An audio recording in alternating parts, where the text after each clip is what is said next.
Good morning, I'm Elise Randall, and here's the latest update from Spectrum Autism Research. Why Intelligence Scores Do Not Predict Success for Autistic Adults by Julia Bascom and Gregory Wallace. The idea that a high level of intelligence helps some autistic people in their daily lives crops up often in Hollywood depictions and casual conversation. The concept even has some scientific support. In the late 1960s and early 1970s, several researchers suggested that a high intelligence quotient, or IQ, helps autistic people better engage in their communities, social interactions, and education. In part because of this early work, IQ remains one of the most common ways to evaluate abilities among autistic people. Yet we now know that it is not really possible to match IQ to a designated level of function. Relying on IQ and using labels such as high functioning and low functioning minimizes the daily difficulties encountered by all autistic individuals. It can also obscure considerable unmet needs. Or, as the autistic writer and advocate Laura Tasonchik eloquently put it, the difference between high functioning and low functioning is that high functioning means your deficits are ignored, and low functioning means your assets are ignored. A better predictor for independence is the ability to meet daily demands, from managing a home to keeping a schedule and brushing one's teeth, also called adaptive functioning. This is particularly true for autistic people who do not have intellectual disability. By failing to use adaptive functioning measures to assess everyday difficulties and identify support needs, we're doing a disservice to a broad swath of the autism community.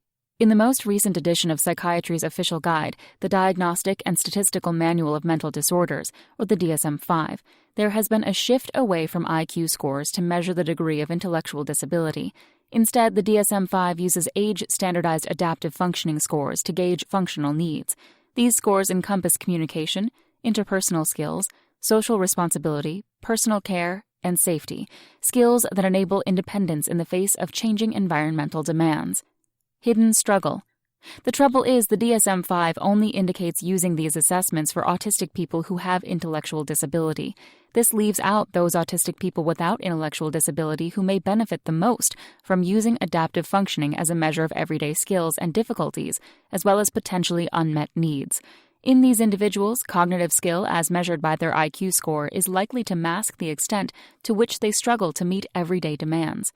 This is not true only for adults, but also for children and adolescents, whose adaptive functioning gains may not keep pace with those of their neurotypical peers. The gap between IQ and adaptive functioning may also be linked to mental health risks, such as depression and anxiety, further supporting the idea that an average IQ doesn't protect against all factors that can erode quality of life.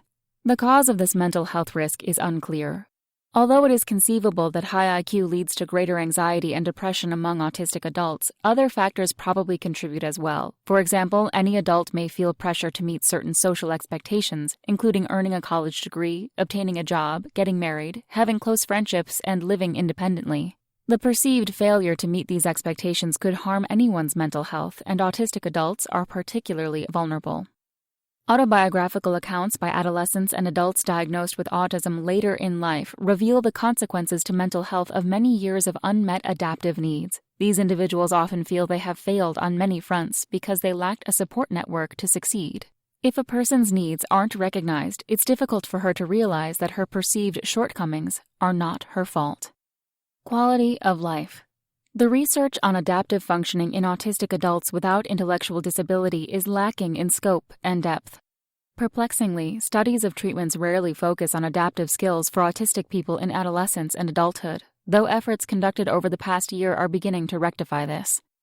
In addition, there is a critical need for a distinction between a lack of adaptive skills, the absence of appropriate supports such as accommodations and formal services, and general unmet needs. As a result, we can't tease out whether poor outcomes are due to impairments, a lack of support, a combination of the two, or something else entirely. Poor adaptive skills without adequate supports may explain the dismal higher education and employment rates among autistic adults. This is particularly true for those without intellectual disabilities who may be presumed capable of attending college or pursuing competitive employment without a need for significant supports. In fact, however, these individuals often have significant impairments in basic day-to-day functions. Autistic adults who struggle the most with adaptive functioning may also be more likely to be placed under the care of a guardian or in a group home, and they may be more likely to depend on others for transportation and access to the community. Identifying these potential problems is critical for making positive changes in the lives of autistic adults. The primary goal of any service for autistic people should be to improve their quality of life. Focusing on adaptive functioning enables us to provide the support autistic people need to meet their goals for independence, self-determination, education, employment, and social engagement. It is important to recognize that better assessment and a greater focus on skill building will not eliminate adaptive functioning difficulties among autistic adults. Autism is a lifelong developmental disability, and most autistic adults need regular support in one form or another for the rest of their lives. And that's okay. From research on individuals with intellectual disability, we know that even among those who need significant day-to-day support, a high quality of life and positive outcomes, such as life satisfaction, happiness, and successful employment, are still possible. There is no reason to think autistic people are any different. That's all for today. Check back next Monday for more content from Spectrum Autism Research, or go to spectrumnews.org.